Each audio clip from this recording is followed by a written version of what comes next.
Hola, bienvenidos a este video del curso de literatura. En esta ocasión vamos a repasar el tema de la visión del mundo medieval, con este video titulado Top 5 de oficios que influyeron en la literatura de la Edad Media. Antes de comenzar con el top 5, vamos a recordar las características de este periodo histórico. La Edad Media es una época de transición entre la antigüedad y la modernidad o era moderna. La mayor parte de los historiadores coinciden en que el evento histórico que marca el fin de la antigüedad es la caída del Imperio Romano en el año 476 después de Cristo. Antes de la caída del Imperio Romano, pues ya ha surgido el cristianismo y se ha extendido por toda Europa, es bastante popular, la iglesia se ha constituido y ya tiene bastante fuerza. Por lo mismo, cuando comienza la Edad Media, pues el arte sigue teniendo esa tendencia hacia lo sacro, hacia lo divino. Y obviamente otra de las cuestiones que tiene que ver con esto es que la iglesia se ha convertido en una autoridad política. La iglesia tiene una influencia política y cultural muy importante, al grado incluso de que son ellos quienes definen que el latín debe de ser el idioma de propagación, es decir, el latín es el idioma con el que se deben de redactar todos los documentos oficiales y todos los libros que deben de conservar la cultura deben de estar escritos en latín. La sociedad es una sociedad tripartita que se le llama a esta división entre, o más bien dicho, a esta sociedad marcadamente dividida en tres partes, que es la iglesia, la nobleza y el pueblo, siendo la iglesia pues los monjes, el papa, los obispos, todos los miembros de la iglesia, la nobleza siendo el emperador, el rey, los condes, los duques, los nobles, y el pueblo, los vasallos, los agricultores. En la Edad Media el sistema que prevaleció fue un sistema feudal en el que pues un señor feudal, ya fuera un rey o un noble, se instalaba en un terreno y toda la gente que vivía en ese terreno tenía que servirle, tenía que darle tributo, pagar impuestos a él y a cambio él los proveía de protección. Otro de los factores importantes e influyentes en la Edad Media fue el Islam, que representó el elemento temible y la amenaza al cristianismo. Estos son los factores que determinaban la Edad Media y ahora sí vamos a comenzar con nuestro top 5 de oficios que influyeron en la literatura de la Edad Media.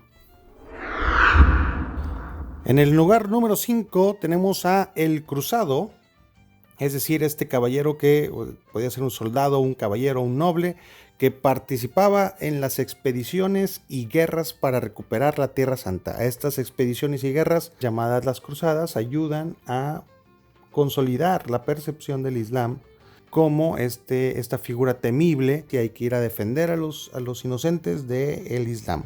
Surgen historias de heroísmo, ¿no? Surgen estas historias de heroísmo donde los cruzados van y salvan pueblos enteros, y estas historias van a ser transmitidas y se van a hacer populares gracias a los cantares de gesta, estos poemas épicos que los juglares iban cantando de aldea en aldea y a través de los cuales iban contando las grandes hazañas que realizaban los cruzados. El término cantares de gesta pues es porque el poema no se transmitía de manera escrita sino de manera oral, era cantado para que la gente lo escuchara y lo recordara. Y la palabra gesta, que en latín quiere decir hazaña. Entonces eran estas canciones de las hazañas de estos héroes en las cruzadas. Estas historias de heroísmo alcanzan muchísima popularidad durante la Edad Media.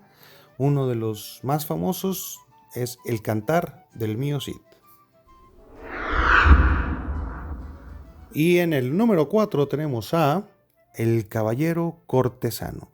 Cuando nos referimos a cortesano, quiere decir que pertenece a una corte, es decir, a la corte de algún rey o de algún gran señor feudal, y por lo tanto es parte de la nobleza o bien se codea con la gente de la nobleza.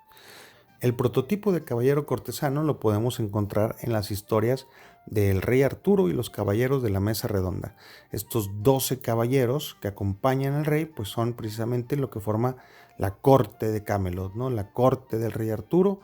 A estas historias donde aparecen los caballeros cortesanos se les van a llamar poemas caballerescos. Son diferentes a los cantares de gesta, ya que en estas historias de los caballeros cortesanos hay una gran inclinación hacia el amor, es decir, no nada más el caballero cortesano se dedica a salvar a los inocentes, sino que también a perseguir el amor de una damisela, y por conseguir el amor de esa mujer es capaz de hacer cualquier hazaña o de salvarla de cualquier peligro. Esta va a ser la gran diferenciación, este concepto que se va a llamar el concepto del amor cortesano, y que es producto de los trovadores provenzanos. Y en el número 3 tenemos a el trovador. El trovador, que surge en la región de la Provenza, esta región del sureste de Francia, que se extiende hasta la frontera con Italia, la ciudad de Niza y algunos valles de Cataluña. En esta región, estos cantantes, estos poetas se distinguen de los juglares, ya que ellos son un poco más refinados, ellos crean sus propios poemas, y además de dedicarse a los temas épicos como los cantares de gesta, pues ellos también se dedican a la lírica, es decir, poemas que hablan de los sentimientos del autor y que hablan, por ejemplo, del amor. Entonces comienza el culto a la mujer y el concepto del amor cortesano, que es este concepto donde el caballero se enamora perdidamente de una damisela y es capaz de hacer todo por ella.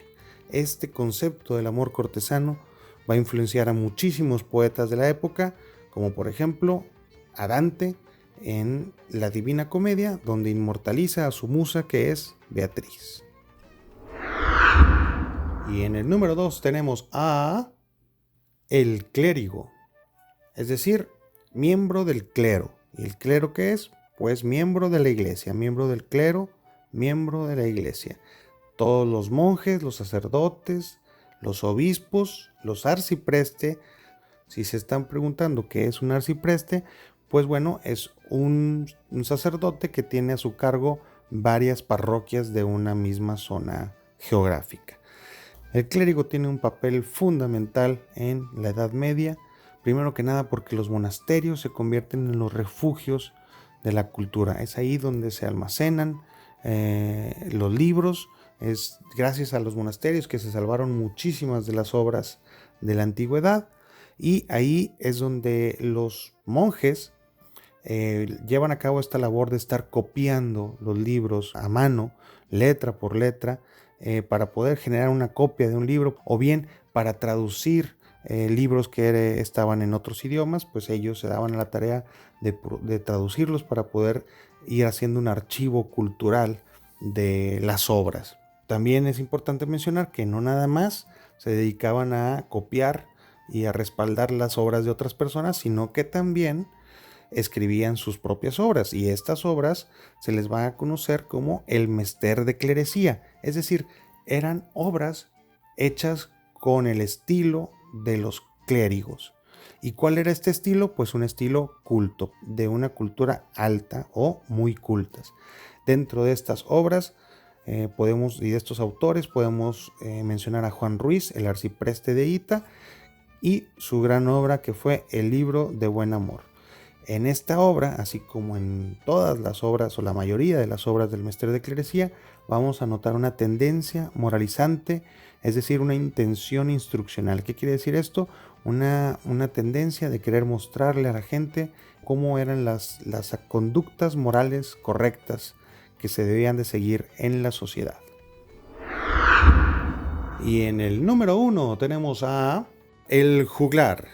Sin duda, uno de los personajes más importantes en la Edad Media, ya que el juglar representa el mayor medio de difusión literaria. Gracias al juglar es que las historias se propagaron por todas las regiones, y es gracias a ellos que se hicieron populares los cantares de gesta, los poemas caballerescos y muchas otras obras que en aquel entonces, al no haber imprenta, pues era muy difícil pensar en que se difundieran de manera escrita. Entonces la difusión era oral, y era el juglar, o fue el juglar, uno de los mayores medios de difusión, sin lugar a dudas. Hay que decir que es diferente al trovador, ya que el trovador es más refinado, escribe sus propias obras y está más enfocado a nada más las cortes, es decir, más con la nobleza, mientras que el juglar se dedica más que nada a cantar las obras de alguien más y está más dirigido a lo popular, al pueblo, y todas estas obras que los juglares se encargaron de difundir pertenecen a lo que se refiere al mester de juglaría. Es decir, estas obras que no eran tan cultas como las del mester de clerecía, eran más populares, pero también tenían un gran éxito y también eran estas narrativas de las hazañas de los héroes que tanto gustaban al pueblo. El juglar se vuelve sin querer en un promotor de las lenguas romances. ¿Qué son las lenguas romances? Estas deformaciones del latín que los diferentes pueblos hacían al no conocer bien la lengua del latín, pues cada quien la adaptaba como podían y se iban formando estas lenguas romances. También es importante notar que las obras del mester de juglaría en su mayoría quedaron como anónimas. Lo que importaba más era el trabajo del juglar, el trabajo de la interpretación del juglar, más allá que la autoría de la historia. Incluso a veces los juglares adaptaban las obras a como ellos se acordaban de la historia o a como creían que iba a ser más popular. Sus grandes éxitos fueron los cantares de gesta, fueron obviamente las obras que más se propagaron y que fueron básicamente el producto principal del mester de juglaría. Y entre ellos, además del poema del mío Cid que ya mencionamos, pues también podemos hablar de que otros muy populares fueron la canción de Roldán y los Nibelungos. Bien, hemos llegado al final de este top 5 de oficios que influyeron en la literatura de la Edad Media. Hacemos un repaso de la lista completa. Tenemos a el juglar, el clérigo, el trovador, el caballero cortesano y el cruzado.